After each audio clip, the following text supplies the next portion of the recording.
Damien sat on the worn wooden bench outside the local bookstore, his sketchbook open but untouched, his pencil dangling loosely between his fingers.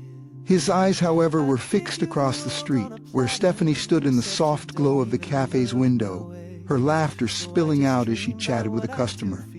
Her auburn hair caught the late afternoon light, framing her face like a halo, and her smile, man, that smile, could unravel him in a heartbeat.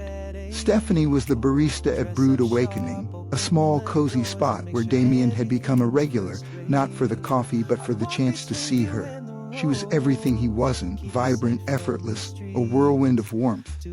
Her hazel eyes sparkled with a quiet confidence, and the way she moved, graceful yet unpretentious, like she was dancing to a song only she could hear, made his chest ache. She had this habit of tucking a straight curl behind her ear while she worked, a small gesture that felt intimate, like a secret she didn't know she was sharing.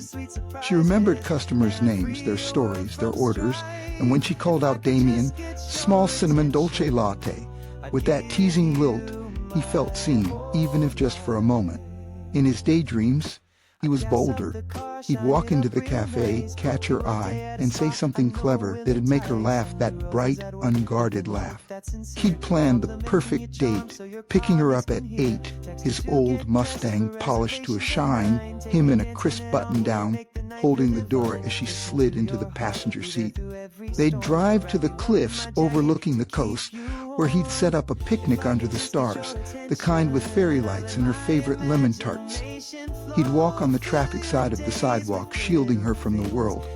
And when the night grew chilly, he'd drape his jacket over her shoulders, catching the faint scent of her lavender shampoo. He imagined dancing with her at some fancy club, her hand in his, or quieter moments, sitting on his couch, her head resting against his shoulder as they talked until dawn, about her dreams of traveling to Florence, her love for old jazz records, and the way she wanted to make a difference, maybe open a community art space someday. But reality was less forgiving. Damien was a graphic designer, talented but cripplingly shy, his confidence confined to the lines he drew on paper. Stephanie, with her easy charm, seemed galaxies out of reach. He'd seen her with friends, always surrounded, always laughing, and he couldn't shake the feeling he'd fade into her background, a shadow as his heart kept whispering. What could he offer someone like her? He wasn't wealthy, wasn't flashy.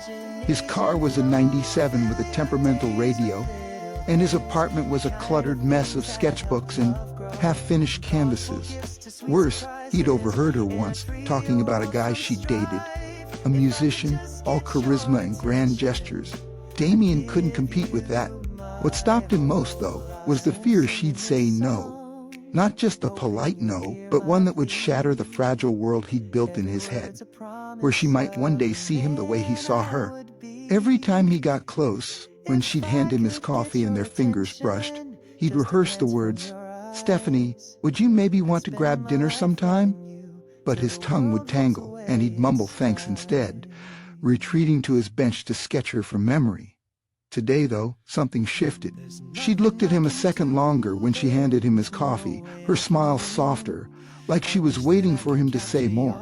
Now, as he sat across the street, his sketchbook held a new drawing. Stephanie, her head tilted, a rose tucked behind her ear, and a note scrawled beneath it in his shaky handwriting, "For you, if I could ever be brave enough." He didn't know if he'd ever work up the nerve to give it to her.